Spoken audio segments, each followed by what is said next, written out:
नमस्कार दोस्तों, कोटा कला इसके यूट्यूब चैनल पे आप सभी का हार्दिक स्वागत है। आज का जो हमारा टॉपिक रहने वाला है वो राजस्थान साहित्य में जो काल क्रम अनुसार है कि कौन से काल के अंदर किस प्रकार का विकास हुआ था और कौन सा काल कौन से ईस्वी के मध्य का काल रहा है, तो इसके बारे में आज हम अध्ययन करेंगे। तो देखिए, तो राजस्थान साहित्य का इतिहास की परंपरा जो है वो इस प्रकार है। आपके सामने कालक्रम दिए गए हैं: प्रारंभिक काल, पूर्व मध्य काल, उत्तर मध्य काल और आधुनिक काल। जो प्राचीन काल है उसको प्रारंभिक काल कहा जाता है, जिसमें जिस काल को वीरगाथा काल और जिसका जो कालक्रम है वो है 1050 से 1450 ईस्वी तक का काल है। फिर है पूर्व मध्य काल। पूर्व मध्य काल को भक्ति काल कहा जाता है, जिसका जो काल है वो है 1450 से 1650 ईस्वी तक। फिर उत्तर मध्य काल का है श्रृंगार, रीति व नीतिपरक काल कहा जाता है इसको। इसका जो समय है वो है 1650 से 1850 तक। फिर है आधुनिक काल, जो वर्तमान में चल रहा है। इसके अंतर्गत विविध विषय एवं विधाओं से युक्त है ये। और 1850 के बाद का जो काल है, अब तक का जो काल है उसको आधुनिक काल कहा जाता है। तो इसको समय अनुसार आपको बिल्कुल ध्यान में रखना है कि जो प्रारंभिक काल है वो कब तक का था। प्रारंभिक का मतलब समय, प्राचीन काल जो है, प्रारंभिक काल 1050 से 1450 का काल है। और पूर्व मध्य काल की यदि हम बात करें तो पूर्व मध्य काल कब तक है? 1450 से 1650 ईस्वी तक। उत्तर मध्य काल 1650 से 1850। देखिए, ये 1450 से 1650 का मतलब हो गया 200 साल। फिर 200 साल मतलब 1650 से 1850, फिर 200 साल हो गया। फिर ये तो 200 का अंतर है, तो इसके अकॉर्डिंग हम इसको याद कर सकते हैं। तो प्रारंभिक काल 1050 से 1450, पूर्व मध्य काल 1450 से 1650, इस प्रकार इसको याद करना है। अब नेक्स्ट है प्रारंभिक काल,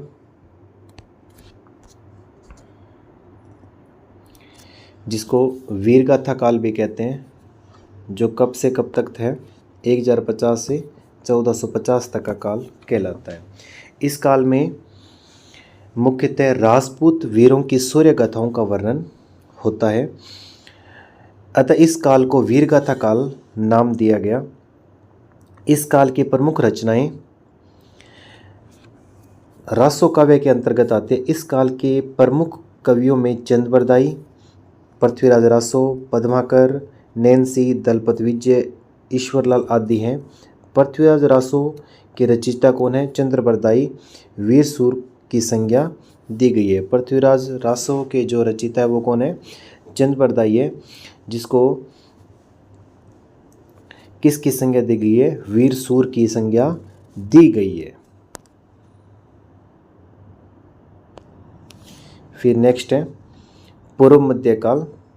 पूर्व मध्य काल को भक्ति काल भी कहते हैं, जिसका समय 1450 से 1650 के मध्य। संतों व भक्तों को राजस्थान की आध्यात्मिक उन्नति के कारण इस काल को भक्ति काल का नाम दिया गया है। इस समय के राजस्थानी में भक्ति धारा के प्रमुख कृतियाँ मिली, जिनमें कृष्ण भक्ति, राम भक्ति, निर्गुण भक्ति की प्रमुख रचनाएं थीं। गौड़वधु, वृत्त कथा, संत श्री नारायण दास, ईश्वरदास की हरिपाठ आदि दिव्य गाथाएं भक्ति काव्य के प्रमुख रचनाएं हैं। इस काल में मुख्यतः राम भक्ति और कृष्ण भक्ति पर प्रमुख काव्य लिखे गए हैं। सामाजिक जागरण और जन जागृति साहित्य की रचना हुई है। फिर है नेक्स्ट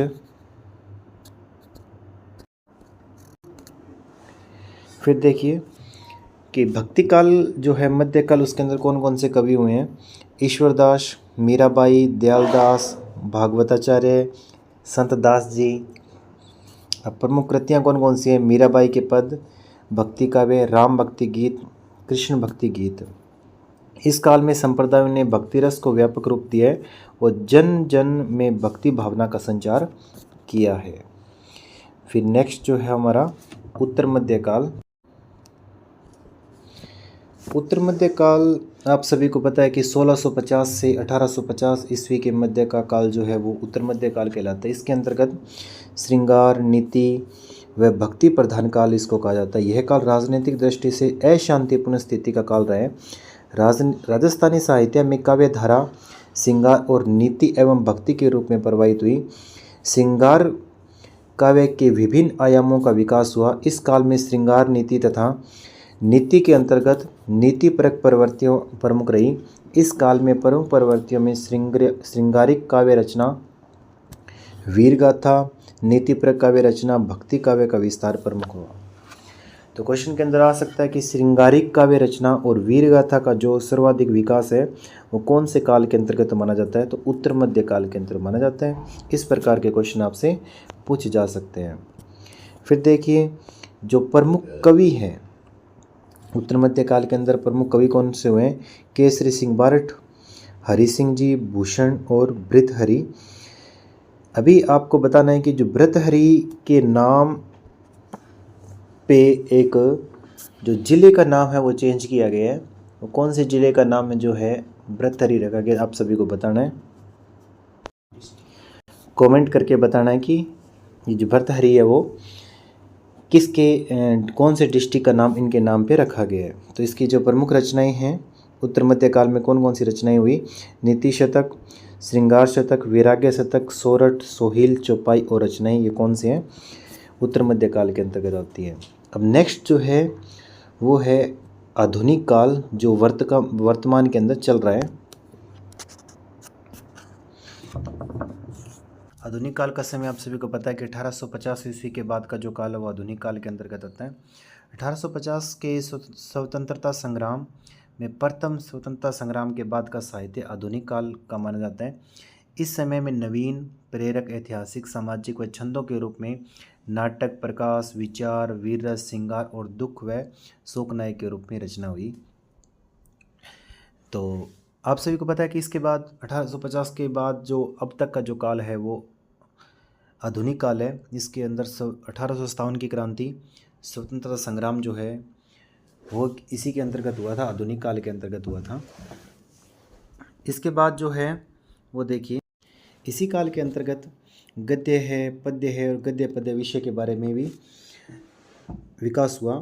तो मध्यकाल में गद्य के रूप में जिस प्रकार से ख्यात हुई, वात है, विगत है, पीढ़ी वंशावली है, छंदों के रूप में निशानी, झूलना, वेली, धमाल गीत और चरित्र नायकों के रूप में रासो, प्रकाश, विलास, रूपक और वचनिक आदि ग्रंथ मिलते हैं। जो मैंने अभी बताए हैं उनके बारे में हम आगे थोड़ा थोड़ा विस्तार से अध्ययन करने वाले हैं। तो देखिए नेक्स्ट सबसे पहले पढ़ेंगे हम ख्यात, इसके बारे में अध्ययन करते हैं। ख्यात जो है संस्कृत भाषा का शब्द है। शब्दार्थ की दृष्टि से इसका अर्थ है प्रख्यात, विख्यात या कीर्ति आदि हैं। ख्यात सशक्त, ख्यात जो है वंशावली तथा प्रशस्ति लेखन का विस्तृत रूप है। प्रशस्ति लेखन का विस्तृत रूप है। ख्यातों में राजवंश की पीढ़ियाँ, जन्म मरण की तिथियाँ, किन्हीं विशेष घटनाओं का उल्लेख तथा जिस वंश के लिए ख्यात लिखी गई है उसके व्यक्ति विशेष के जीवन संबंधी विवरण रहता है। ख्यातों का नामकरण वंश, राज्य या लेखक के नाम से जाना जाता है, जैसे राठौड़ों की ख्यात, मारवाड़ राज्य की ख्यात, नैणसी ख्यात। ख्यात दो प्रकार की होती है, एक संलग्न ख्यात होती है, एक बात संग्रह ख्यात होती है। एक है संलग्न ख्यात, थोड़ा मिस प्रिंट का थोड़ा ध्यान में रखना। संलग्न ख्यात के अंतर्गत कर्मानुसार लिखा हुआ इतिहास आता है, जैसे दयालदास ख्यात। बात संग्रह ख्यात के अंतर्गत इसमें अलग अलग छोटी या बड़ी बातों द्वारा इतिहास के तथ्य लिखे हुए मिलते हैं, जैसे नैणसी व बांकीदासरी ख्यात। ख्यातों का विस्तृत रूप 16वीं शताब्दी के अंत में बनना प्रारंभ हुआ। इससे पहले का वर्णन कल्पना के आधार पर दिया गया, अतः 16वीं शताब्दी के पूर्व का वर्णन जो इन ख्यातों में से उपलब्ध होता है अधिकांश कपोल कल्पित ही है।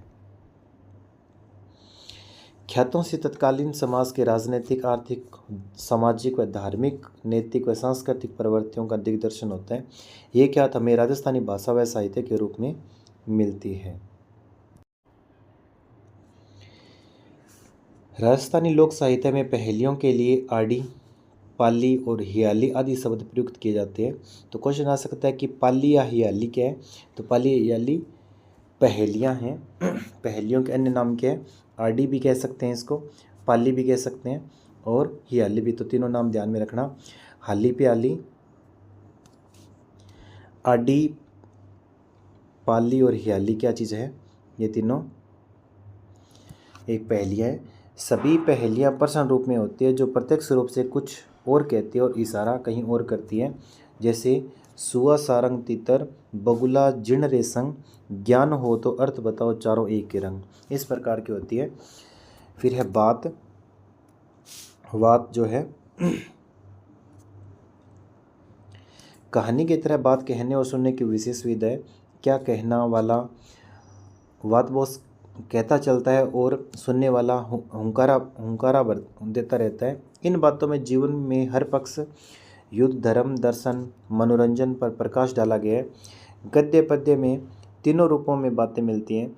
राव अमर सिंह जी री बात, खिंचिया री बात, पाबूजी री बात, कानड़ दे री बात, अचलदास खिंची री बात आदि प्रमुख है। फिर नेक्स्ट जो है फिर वह जमाल। जमाल क्या होता है? देखिए, जमाल राजस्थानी काव्य का मात्रिक छंद है। इसमें पहले पूरा दोहा, फिर 5 चरण में दोहे के अंतिम चरण को दोहराया जाता है। जैसे राव इंद्र सिंह री जमाल है। तो जमाल क्या चीज़ होती है? जमाल राजस्थानी काव्य का मात्रिक छंद है। इसमें पहले पूरा दोहा आता है, फिर 5 चरण में दोहे के अंतिम फिर 5वें चरण में जो लास्टवां चरण होता है 5वें चरण में दोहे के अंतिम चरण को दोहराया जाता है। इसका जो उदाहरण है जो क्या है? राव इंद्र सिंह री जमाल जो है वो जमाल का उदाहरण है। तो क्वेश्चन आ सकता है कि जमाल क्या है। और जो इसके अंदर 5वें जो चरण में 5वां जो दोहा होता है, 5वां जो चरण है या दोहा है, 5वें चरण में दोहे के अंतिम चरण को दोहराया जाता है। तो कौन से चरण में दोहे के अंतिम चरण को दोहराया जाता है? तो 5वें चरण में। तो क्वेश्चन में ध्यान रखना जमाल में ये होता है। ये जमाल का एक मात्रिक छंद है। फिर है झूलना। झूलना राजस्थानी काव्य का मात्रिक छंद है। ये भी इसमें 24 अक्षर के वर्णित छंद के अंत में यगण होता है। देखिए, 24 अक्षर के वर्णित छंद के अंत में क्या होता है? यगण। जैसे क्या है? दुर्सा आडारी रचित सुल्तान देवडरी झूलना। इस प्रकार से झूलना है। फिर उसके बाद है पर्ची। पर्ची क्या चीज़ होती है? देखिए, संत महात्माओं का जीवन परिचय राजस्थानी भाषा के जिस पद्यबद्ध रचना में मिलता है उसे पर्ची कहते हैं। जैसे संत नामदेव री पर्ची, कबीर री पर्ची, संत रैदास री पर्ची, संत पीपा री पर्ची, संत दादू री पर्ची, मीरा री पर्ची। इस प्रकार से हैं। तो संत महात्माओं का जीवन परिचय किसके अंदर मिलता है? पर्ची के अंदर मिलता है। ध्यान में रखेंगे। फिर जो नेक्स्ट है वो है प्रकाश। क्या होता है प्रकाश? किसी वंश या व्यक्ति विशेष की उपलब्धियों या घटना विशेष पर प्रकाश डालने वाले कृत्यों को क्या कहते हैं? प्रकाश कहते हैं। ये प्रकाश अलग है और ये प्रकाश अलग, ध्यान में रखना। किसी वंश या व्यक्ति विशेष की उपलब्धियों या घटना विशेष पर, तो ये प्रकाश तो क्या है? किसी के विशेष रूप से किसी को बताने वाला, किसी पे मतलब आकर्षित करने वाला वो प्रकाश है। और किसी वंश या व्यक्ति विशेष की उपलब्धि या घटना को विशेष पर प्रकाश डालने की कृतियों को क्या कहते हैं? प्रकाश कहते हैं। अब देखिए कि जो कौन सा जो प्रकाश है किसके द्वारा लिखा गया है। वो देखिए, राज प्रकाश किसके द्वारा लिखा गया है? किशोरदास के द्वारा लिखा गया है। महायश प्रकाश किसके द्वारा? आशिया मान सिंह के द्वारा लिखा गया है। फिर एक सूरज प्रकाश किसके द्वारा लिखा गया है? कविया है ये, कविया करणीदान के द्वारा लिखा गया है। फिर है भीम प्रकाश किसके द्वारा लिखा गया है? भीम प्रकाश रामदान लालच के द्वारा लिखा गया है। फिर है पाबू प्रकाश किसके द्वारा? मोड़ा आशिया के द्वारा लिखा गया है। फिर है उदय प्रकाश लिखा गया है किशन सीडायस के द्वारा लिखा गया है। किशन ये देखिए पबू प्रकाश जो है मोड़ा आशय के द्वारा और उदय प्रकाश किसके द्वारा लिखा गया है? किशन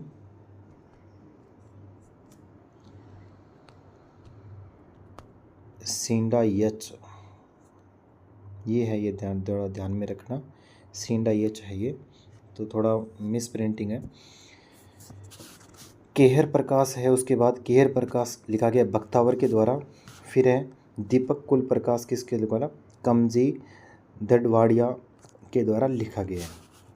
उसके बाद है विलास, तो ये प्रकाश ध्यान में रखना कि कौन सा प्रकाश किसके द्वारा लिखा गया है, इम्पोर्टेंट टॉपिक है ये, क्वेश्चन में आ सकता है कि जो राज प्रकाश के जो लेखक वो कौन है? राज प्रकाश के लेखक कौन है? किशोरदास है। माहेश प्रकाश के लेखक कौन है? माहेश प्रकाश के लेखक जो हैं आशिया मान सिंह है। फिर हैं सूरज प्रकाश के लेखक जो कौन है? कविया है, कविया करणीदास, करणीदान। कविया करणीदान किसके कौन सा प्रकाश लिखा गया था? कविया करणीदान के द्वारा सूरज प्रकाश लिखा गया था। फिर नेक्स्ट है विलास। विलास क्या होता है देखिए, काव्य कृतियों में राजनीतिक घटनाओं के अलावा श्रृंगार प्रणय विषयक पहलुओं का विवरण मिलता है, जैसे राजविलास, बुद्धि विलास, वृत्त विलास, विजय विलास और भीम विलास। फिर नेक्स्ट जो है फिर वो बही, एक विशेष प्रकार के बनावट के रजिस्टर को क्या कहते हैं? बही कहते हैं, जिसमें इतिहास संबंधी कई उपयोगी सामग्री दर्ज की हुई मिलती है। राव व बड़वे अपनी, बड़वे है, बड़वी नहीं है, बड़वे अपनी यात्राओं के आंखों देखे तथ्यों के नाम और उनकी मुख्य उपलब्धियों का ब्यौरा लिखते थे, जिससे चित्तौड़ व उदयपुर पाटनामरी बही और पाबूदानरी बही, पाबू है ये, पाबूदानरी बही, जोधपुर रानी मंगारी बही, इस प्रकार की बही हैं। फिर वंशावली या पीढ़ियावली क्या चीज़ होती है देखिए, इस श्रेणी में रचनाओं में राजवंशों की वंशावलियों का विस्तृत विवरण मिलता है। इसमें किसी वंश के आदि पुरुष से विद्वान पुरुष तक पीढ़ीवार विवरण मिलता है। वंशावलियाँ अधिकतर भाटों द्वारा लिखी गई है। वंशावली शासकों, सामंतों, महाराजाओं, राजकुमारों, मंत्रियों, नायकों व वंशज के साथ साथ मुख्य घटनाओं का वर्णन भी उपलब्ध कराती है, जैसे राठौड़ की वंशावली, राजपूतों की वंशावली, अमरकाव्य वंशावली, सूरजमल वंशावली, राणाजीर वंशावली, सिसोद वंशावली। उसके बाद है मर्ष्या। मर्ष्या देखिए क्या होता है, मर्ष्या, मर्ष्य का तात्पर्य शोक का वे है, किसी विशेष व्यक्ति की मृत्यु के पश्चात शोक व्यक्त करने के लिए मर्ष्या काव्यों की रचना की जाती है, जैसे राणा जगत पत्र मर्ष्या मेवाड़ महाराणा जगत सिंह की मृत्यु पर शोक प्रकट करने के लिए लिखा गया। तो मेवाड़ में राणा जगत सिंह की मृत्यु पर शोक प्रकट करने के लिए कौन सा मर्ष्य लिखा गया? राणा जगत पतरा मर्ष्या। तो ये इम्पोर्टेंट है, ध्यान में रखना, राणा जगत पतरा मर्ष्या। फिर है चरचरी, ये रचनाएं विभिन्न उत्सवों में ताल और नृत्य के साथ गाई जाती है। फिर है रास, यह साहित्य की ऐसी विधा है जिसमें नृत्य, गायन, अभिनव तीनों कलाओं का समावेश मिलता है। इसके अंदर कौन कौन से? नृत्य का, गायन का और अभिनय, तीनों कलाओं का जो समावेश है वो किसके अंदर मिलता है? रास के अंदर मिलता है। फिर है रासो, राजाओं की प्रशंसा में लिखे गए काव्य ग्रंथ जिनमें उनके युद्ध अभियानों व वीर गाथाओं, वीरतापूर्ण क्रियाओं के साथ साथ उनके राजवंश का विवरण मिलता है। जैसे इसके अंदर देखेंगे कि जो कौन सा रासो है वो किसके द्वारा लिखा गया है। देखिए चंद बरदाई जो लेखक है उनके द्वारा कौन सा रासो लिखा गया था? पृथ्वीराज रासो, या पृथ्वीराज रासो के लेखक कौन है? चंद बरदाई। बिसलदेव रासो के लेखक कौन? नरपति नाहले। खुमान रासो के लेखक कौन है? दलपति विजय हैं।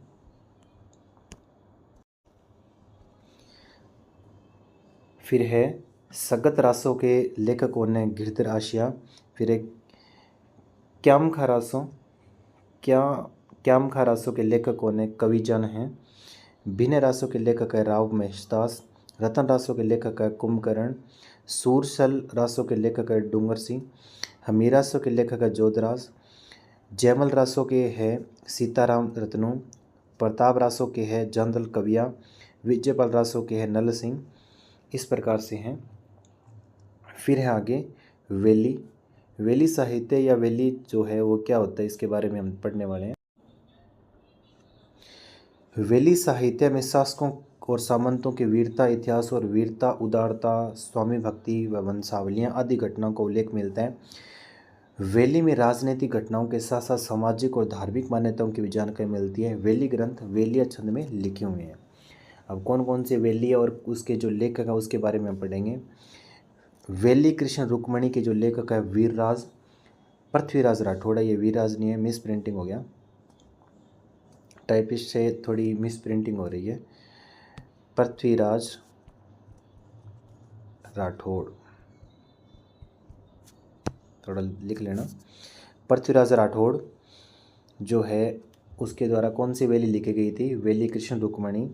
महाराज राय सिंह रिवेली किसके द्वारा, माला सांधु के द्वारा। महाराज कुमार अमर सिंह रिवेली किसके द्वारा लिखी गई थी, ये है जो गार्डन, मैं लिख देता हूँ,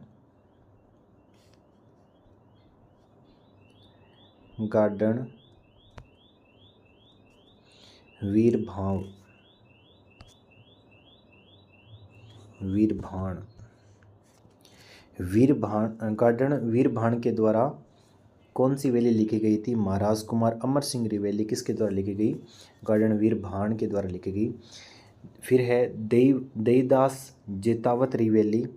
जेतावत रिवेली किसके द्वारा लिखी गई थी, अक्खा भाणोत के द्वारा लिखी गई थी। अक्खा भाणोत है ये, तो किसके द्वारा लिखी गई थी, अक्खा भाणोत के द्वारा लिखी गई थी। अक्खा भाणोत, अक्खा भाणोत के द्वारा कौन सी वेली लिखी थी, जेतावत रिवेली। महाराजा सूर सिंह रिवेली किसके द्वारा लिखी गई थी, गार्डन चोला के द्वारा लिखी गई थी। ये थोड़ा ध्यान में रखना, जो मिस प्रिंटिंग हुई है उसको थोड़ा सही कर लेना। इसके बाद जो नेक्स्ट है वो देखिए। फिर है विगत। विगत में किसी विषय का विस्तृत विवरण मिलता है। इसमें इतिहास की दृष्टि से शासक, उसके परिवार, पुणे के क्षेत्र, प्रमुख व्यक्ति अथवा उनके राजनीतिक सामाजिक व्यक्तित्व का वर्णन मिलता है। जैसे मोणोत्नयनसिरी की मारवाड़ा परगना विगत में प्रत्येक परगने की आबादी, रेख, भूमि, किस्म, फसलों की हाल, सिंचाई के साधन आदि की जानकारी प्राप्त होती है। फिर है धमाल। होली के अवसर पर गाए जाने वाले गीतों को धमाल कहते हैं। यह एक राग भी है जिसमें होली पर गाया जाता है। फिर है बारहमासा। वर्ष में प्रत्येक माह की परिस्थितियों को चित्रण करते हुए नायिका का विहार वर्णन किया जाता है। इसका आरंभ प्राय आषाढ़ मास से होता है, तो ध्यान में रखना। बारहमासा का जो प्रारंभ है वो कब से होता है, आषाढ़ मास से होता है। जैसे पलहण में नेमिनाथ बारहमासा। उसके बाद नेक्स्ट है सिलोका। सिलोका क्या होता है, देखिए। सिलोका साधारण पढ़े लिखे लोगों द्वारा लिखे जाते हैं। ये जनसाधारण की भावनाओं को दिग्दर्शन कराते हैं। जैसे अमर सिंह रसिलोका, अजमालजी रसिलोका, राठौड़ कुशल सिंह रसिलोका, भाटी के हरी रसिलोका। फिर होते हैं पवाड़े। पवाड़े बहादुर व्यक्तियों के विशेष कार्यों का वर्णन करने वाली लोक कथा रचना पवाड़ा कहलाती है। इससे कथा का रूप देने के लिए इसे झीड़ा भी कहते हैं। लंबा कथानक होने के कारण इसे क्या बोलते हैं, झीड़ा भी कहते हैं। इसे मतलब कि कथा का रूप है। कथा क्या होती है, बहुत लंबा रूप है। लंबा कथानक होने के कारण इसको पवाड़े को क्या नाम दिया गया है, झीड़ा भी कहते हैं। जैसे पाबूजी रे पवाड़े और बागड़ वतरा पवाड़ा। तो ध्यान में रखना, झीड़ा क्या होता है, झीड़ा पवाड़े को बोलते हैं। पवाड़े का यदि लंबा कथानक रूप बन जाए तो उसे क्या बोलते हैं, झीड़ा बोलते हैं। इसे कथा का रूप देने के लिए इसे क्या कहते हैं, झीड़ा कहते हैं। फिर है वचनिका। वचनिका शब्द संस्कृत के वचन शब्द से बना है, जो एक काव्य विद्या के रूप में साहित्य में प्रचलित हुआ। वचनिका एक ऐसी तुकांत गद्य पद्य रचना है जिसमें अत्या जो वचनिका है वो एक ऐसी तुकांत गद्य पद्य जिसमें अत्यानुप्रास मिलता है। शिवदास गार्डन री अचलदास खिंची री वचनिका तथा खिड़िया जग्गा ने राठौड़ रतन सिंह महेशदा सोतरी वचनिका व हमीरदान रत्नू ने देसल जी री वचनिका की रचना की। इस प्रकार की रचना है वो थोड़ा ध्यान में रखना है कौन से किसकी रचना की। फिर है दवावेत है। यह गद्य पद्य में लिखी गई तुकांत रचनाएं होती है। यह वचनिका काव्य रूप में होती है। काव्य रूप की तरह वचनिका राजस्थानी में लिखी होती है किंतु द्वावत में उर्दू फारसी के शब्दों का ज़्यादा प्रयोग होता है। अखमाल देवड़ारी द्वावत, महाराजा जवान सिंह री दवावत, राजा जय सिंह री दवावत आदि प्रमुख दवावत ग्रंथ है। फिर है महान गणितज्ञ ब्रह्मगुप्त जो है। ब्रह्मगुप्त क्या है? महान गणितज्ञ ब्रह्मगुप्त का जन्म 598 में ईस्वी में जालोर जिले के भीनमाल में हुआ। तो ब्रह्मगुप्त का जो जन्म है वो कहाँ पे हुआ था? भीनमाल जालोर के अंदर हुआ था।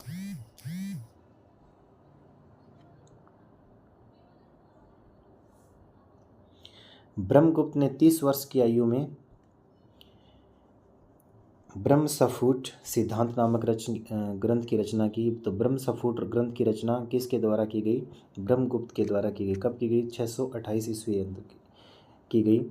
यह ग्रंथ भारतीय खगोल शास्त्र का प्रमाणिक ग्रंथ है। इसके अलावा ब्रह्मगुप्त ने खंड खाद्यकम नामक ग्रंथ की रचना की। इसमें मुख्यतः समस्त त्रिकोणमितीय और गोलीय त्रिकोणमितीय के साइन और कोश नियम हैं। वर्गमूल और घनमूल निकालने की सरल विधियां भी दी गई हैं।